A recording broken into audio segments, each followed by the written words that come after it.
What's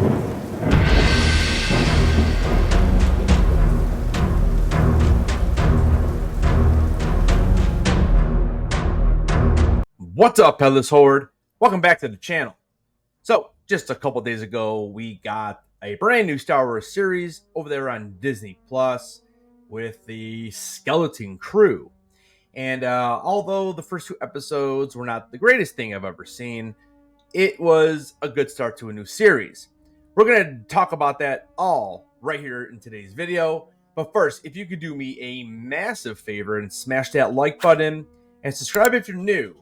Both of those things you can do are free and they help out the channel enormously. All right, so let's dive into these characters.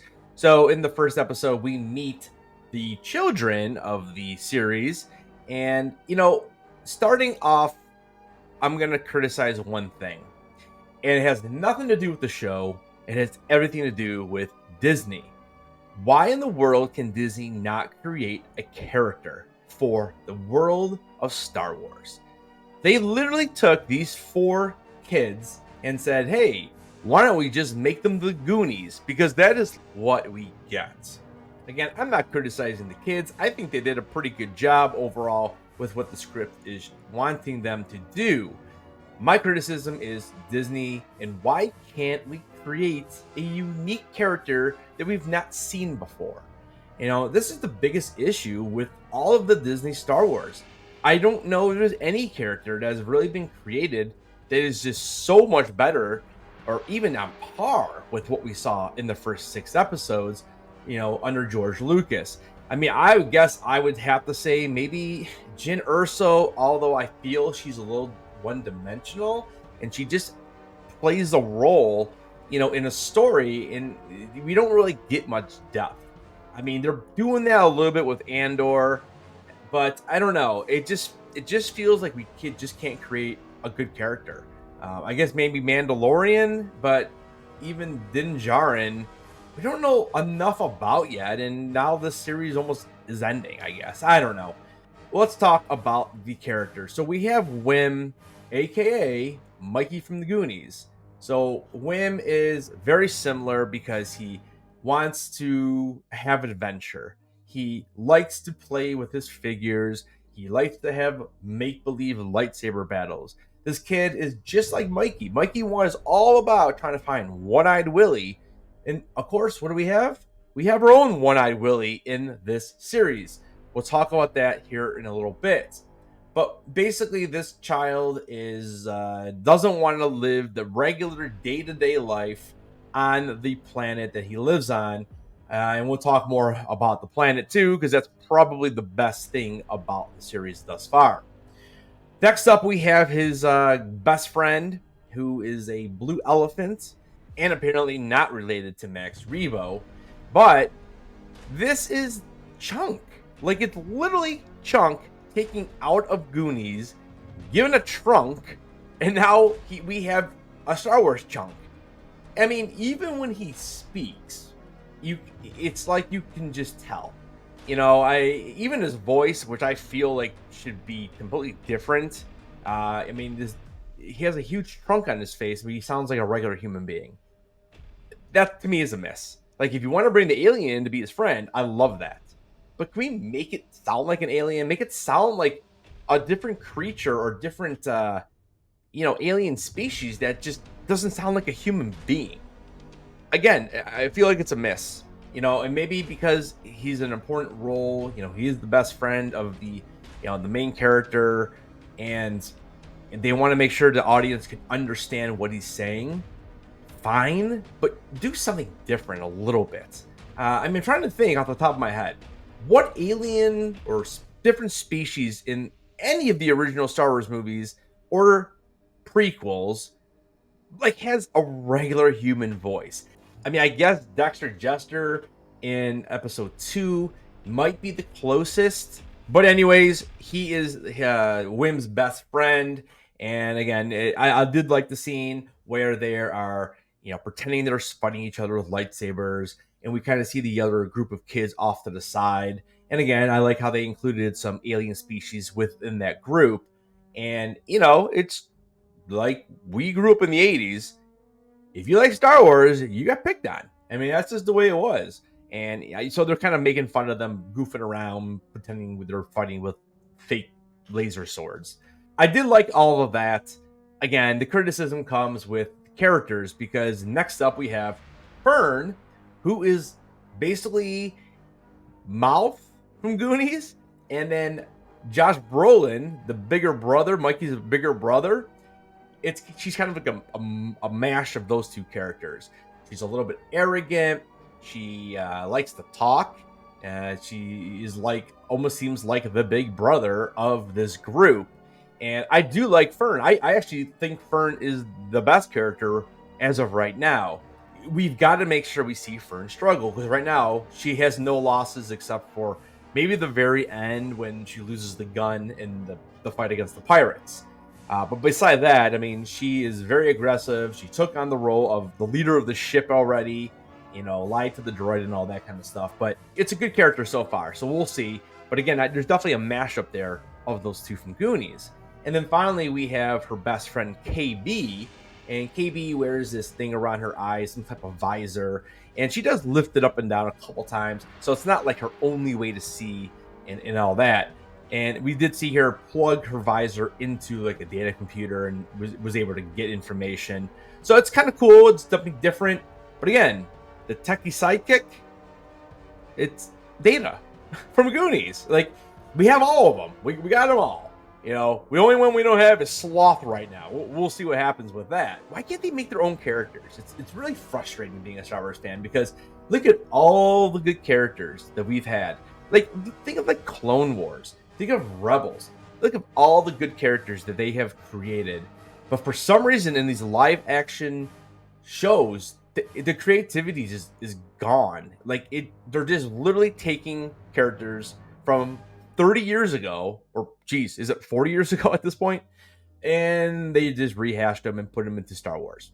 Let's go ahead and move on. We have Wendell. So Wendell is Wim's father.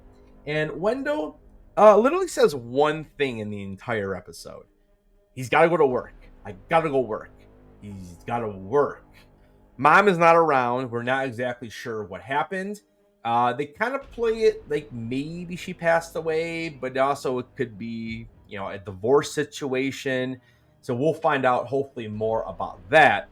We'll see what his character arc ends up being, if he has much of any. I do have a couple theories on the adults on this planet, which we'll get to later on in the video.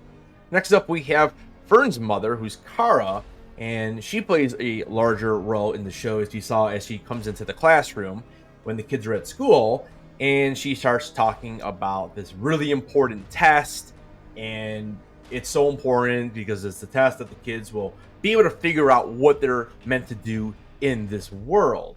And, I know in high school, there's like a test like that everybody takes, but it's definitely not as important as they're making it out to be on the planet of At Adin.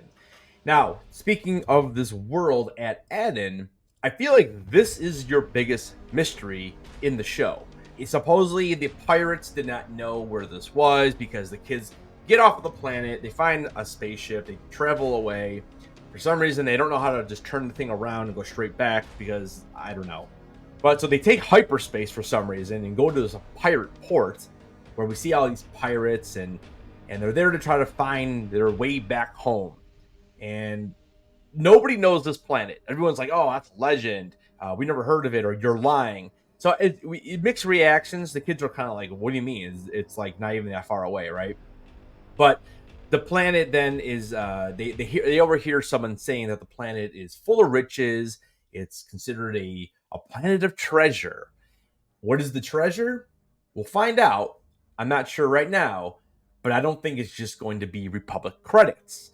That's another scene that I liked a lot, and we get the old symbol. It almost looks like an old symbol of a combination of like the Republic and the Empire. It was a really cool little shot, and they're like brand new. They're like sparkly. The way Wim came about these credits is his father actually gave it to him. So what I'm thinking is on the planet, they probably use these old Republic credits as their currency on Ad Adin.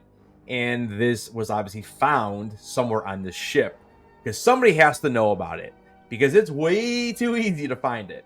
Because Wim runs into it as he's late trying to get to this test, and he finds it, and later on he goes there again, and all of a sudden like Fern is just there. Now I get it, maybe she followed him or something. Okay, fine. But then Dad like ends up showing up as they're taking off. Like he's just all of a sudden knows where to go.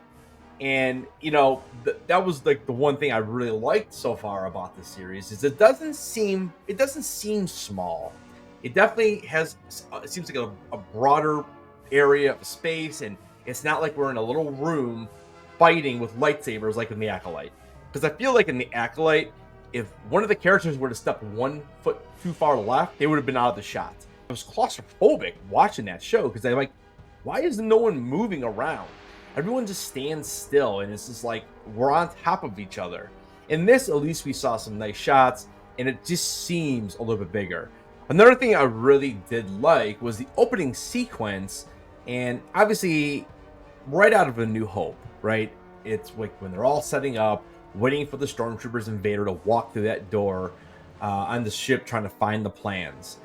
My problem is that it's literally right out of A New Hope.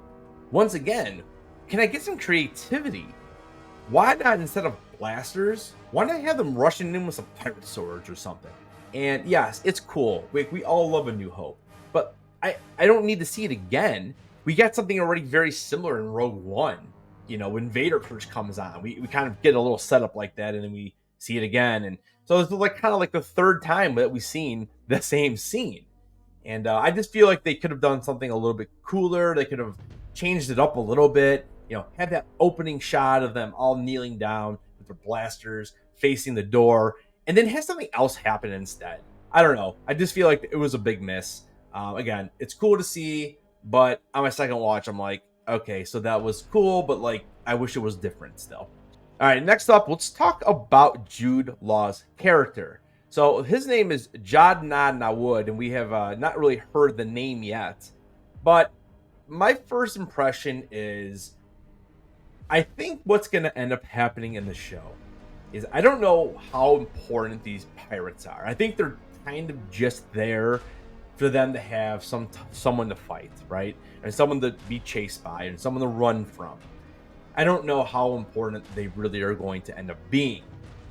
I think in the long run, what's going to end up happening is Jude Law's character is going to end up probably being from Ad Aden, or at least know of it. So if you rewatch that jail scene, he doesn't really start speaking to the kids until they bring up the Republic credits. And I think that's why he finally speaks up and says, I can kind of help you guys get out of here and get to your ship. Because I think he knows where the planet is because of those credits, and he knows they're on there, or that's where they're from. I think he's either from the actual planet Ad Aden himself, or again, he knows of it in the riches, and that's what he's after. We'll find out more about his character. Apparently, we don't find out a lot about him until like episode 7. So we got a while yet. But I'm kind of thinking that is what his deal is. And he may even know Wendell and Kara, these adults on this planet. They know what's going on. I'm pretty sure they're there to have these kids have the best life they can without knowing outside of what their planet is going on. There's a scene when Wim is supposed to be sleeping, getting ready for this test, and you can see him kind of on his data pad, and he's kind of watching or reading a comic book, or it's some kind of stories about Jedi. And I think in this, the Jedi are immortalized, and I don't even know if they really know what has happened with Luke and Vader and the whole Empire going down. It seems to me like they don't really know any of that because everything they're watching and reading and talking about seems to happen so long ago. And then finally, let's talk briefly about the droid SM-33, aka Robot One-Eyed Willie. He even has the rat come out of his other eye socket. It's pretty cool, but again, I mean, we've kind of seen this before. But I actually do like the droid a lot. Reminds me a lot of K2SO. And so I'm looking forward to the droid. Hopefully he did not perish, because we do see him get shot at the end of episode 2 before the kids get taken away to jail. All right, guys, now it's your turn to tell me what you thought of the first 2 episodes of Skeleton Crew. What do you think the mystery is of the planet at Aden? Do you think the pirates do play a larger role than what I'm saying? And also, tell me all about your theories of the Jude Law character. Guys, thank you so much for watching this video. Don't forget, keep those heads on, and I'll see you guys in the next video.